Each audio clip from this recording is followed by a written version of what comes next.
Halo semuanya, selamat datang di dalam kelas Code Community. Pada kesempatan kali ini kita akan membahas bagaimana cara membuat website dari nol. Nah, kalau misalnya teman-teman ingin membuat website, kita harus belajarnya itu dari paling basic dulu. Untuk belajar membuat website, pertama-tama kita harus mengerti dulu bagaimana membuat kerangka dasar atau tampilan website itu, yang sering kita sebut juga dengan front-end. Di dalam video-video front-end ini, kita akan belajar tentang HTML dan CSS. Nah, kita langsung praktek aja yuk. Di sini, saya minta kalian untuk menyediakan satu folder, di mana satu folder itu kalian bebas untuk kasih nama apa, dan kalian bebas untuk taruh di mana. Yang penting kalian ingat lokasi foldernya. Kalau saya di sini, saya akan membuat di Drive D, dan saya akan membuat nama foldernya ini belajar. Setelah itu, kita akan membuka text editor kita, yaitu Sublime Text Editor. Teman-teman di sini juga bebas ingin memakai text editor apapun, tetapi saya sarankan pakailah text editor yang mempunyai warna-warni sehingga kalian bisa melihat jika kode kalian ada yang salah atau belum ditutup. Di sini saya akan memilih Sublime Text Editor karena saya sudah sering memakai Sublime Text Editor ini dan sudah terbiasa aja gitulah. Setelah itu, mari kita ketikkan seperti ini. Nah, sebelum saya bahas lebih lanjut, pertama-tama kita akan membahas satu persatu. Di tampilan Sublime ini, kalau teman-teman lihat, di sebelah kiri ini ada yang namanya baris atau line. Setiap kode yang kita ketikkan akan diberikan nomor. Tujuannya adalah untuk mempermudah ketika kita melakukan debugging. Debugging itu apa? Akan kita bahas di pertemuan-pertemuan selanjutnya.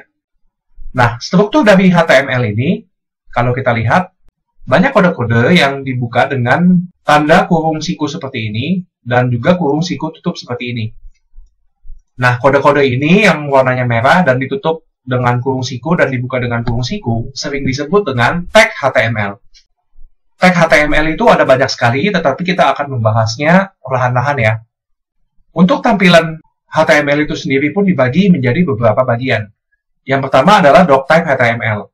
Doctype HTML ini harus selalu ada ketika kita membuat suatu page HTML kita, supaya browser akan membacanya sebagai kode HTML, bukan tulisan biasa.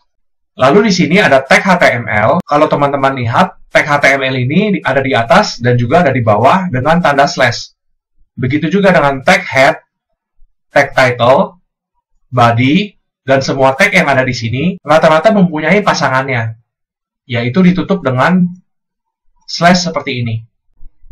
Tanda slash ini dipakai untuk menutup kode HTML yang telah kita tulis. Nah, kalau teman-teman lihat, di sini ada head dan ada body. Head itu adalah seperti kepala dari HTML, bagian atasnya, sedangkan body itu adalah bagian isi HTML-nya. Untuk kedepannya kita juga akan belajar tentang navigation dan footer, tetapi untuk sementara kita bahas segini dulu ya.